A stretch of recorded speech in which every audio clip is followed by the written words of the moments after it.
We are going to be starting with your money and a few things that we are watching. The Fed does meet today at 2:30 about interest rates, and that impacts our borrowing, what we owe. And since numbers show inflation decelerating, they could stay the same. But despite a bit of a rebound this week, also the stock market is facing its third straight month of losses, which really hits your retirement savings. And speaking of savings, go ahead and take a look at what we have here on the screen. There's some startling numbers for you. 49% of adults have less savings or no savings compared to a year ago, and that's according to Bankrate. More than a third of adults have more credit card debt than cash reserves. That is the highest on record. And one more stat for you. 57% of adults said they could not afford a $1,000 emergency expense right now. You know, all of this really sets up a financially complicated picture for us personally and also for the economy moving forward. So joining me now to make sense of all of this is Susan Tomper. She's a personal finance columnist with the Detroit Free Press. She's been on with us before. Susan, I'm so glad to have you back on. Thanks for joining me. Well, thank you for inviting us. It's an unusual time. You know, you had the UAW, which is key here in terms of wages and some pretty big wage gains. And Toyota reports are coming out that they are raising wages at their factories as well, kind of in response to, you know, an effort by the UAW, and of course Toyota is non-union, so there's some interest there. So that's positive. But as you mentioned, a lot of people don't have extra in savings, and we saw that a little bit on the picket lines, where people were looking at going down to $500 a week in strike pay. I wrote about some taking strike loans early, you know, 4 or 5 weeks into the strike, they needed that money.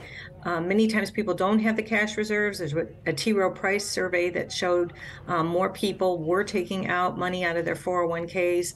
And I talked with some people who are on strike who did just that, took out a loan or withdrew some money from the 401k, which is, of course, you know, it's a move you've got to consider, you know, make a serious consideration of, because it's a tax liability, and also, you know, are you going to really be disciplined to pay that back? Yeah, Susan, some people. Let me jump in and ask you that, because when we look at where the market has been right now, and it has been down, and that impacts, you know, whatever the 60 million plus people that do have 401ks on the market, and then when you talk about people either withdrawing early or borrowing against a 401k, what kind of trouble could that signal ahead for the economy in general? Well, you know what, the economists are talking, they're focused a little bit about those jobs numbers. People are taking the money out of the 401k in part because they're used to spending more, you know, with that stimulus, and they're covering a lot of things. So what it says is, one thing, they're running out of stimulus cash, and maybe they took on some extra expenses, maybe bought a new car, maybe bought a home, or, you know, are taking on a higher mortgage at 8%. It could be that they're looking to put some money down, more money down, and taking it out of a 401k. So some of that could be rational. Some of it could be some pressure. But right now, people are looking at their savings. They're looking at their money as if I can make money, more money on a job. They're not in a panic situation about not being able to be hired. Now, whether they're right or wrong about that, you know, in terms of layoffs and whether they'll be able to get another job, we'll find out. But that's what people are making their bet on. They're betting that they're going to be able to keep working. They're betting that they're going to get wage increases. So the economy right now looks, you know, fairly decent, even though we have the market going down and pulling back. The Federal Reserve isn't expected to raise rates.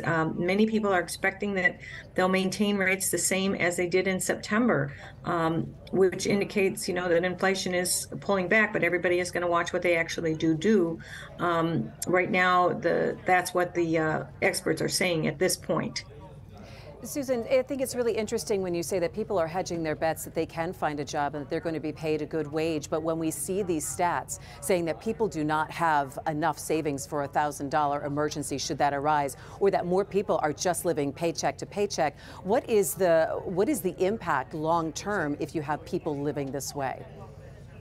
The long-term impact is if that doesn't pay out. Say you do get a better wage increase, or you do find another job fairly quickly. But what if the opposite happens? And that's where the real risk is. They might not feel that they can't cover their emergencies, so they're not saving, or, you know, they're living higher than their than what they're making. But the real risk that comes into play is if you do lose that job and you can't make the mortgage payment, or you can't make the car payment, And although we're seeing somewhat uptick in some delinquencies, I believe many of the numbers were still below before the pandemic. So right now, it doesn't seem like the consumer's on a fringe. They certainly are spending. We're certainly seeing that right now. But I think it could be a pretty steep drop if things go a little bit unexpected for people with their job security. I think that's really what's going to be the problem for many people if they don't have that job. Or if they do just keep spending, and don't save more. Longer term, in terms of retirement, when people don't have enough, there is that risk. And that was true all the way through the pandemic. That was through everything. Many people only have a year's worth of salary in that 401k. They don't have a lot of money. The top 1/3 of the population workforce can do very well with a 401k. The bottom 1/3, very difficult. Many times they work at a smaller company, can't get a 401k, can't get that extra savings, that boost. So the economy continues to be in separate sectors. The wealthy are still doing pretty well. The folks at the bottom and then the half still struggling, but maybe a little less struggling if they see some wage gains.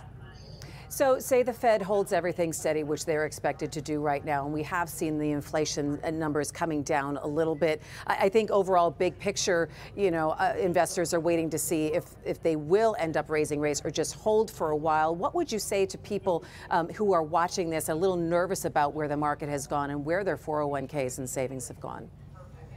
I think at this point, I think you have to be cautious, but I'm always saying you should be cautious. So that's nothing new on my part. I think things can't keep going. We don't have that stimulus savings backing up the consumer. So that is one thing that has helped this economy go forward. We had a lot of stimulus savings. People have gone through that. So I think at this point, you have to realize that there could be a downturn here. There could be more risk, depending on, what happens in certain sectors. The auto industry, it's a good thing that the strike did not go on longer. We're assuming that these contracts get ratified, these tentative agreements get ratified. People are back to work. So that's a good thing there for this economy. Very important. It would have been a lot worse. But overall, it's going to depend on some of the things that are going on in the Middle East, some other things that we don't control. And that's why it's always important to be conservative or, not go out on a limb, save a little bit more, spend less, save more. But a lot of people don't want to do that.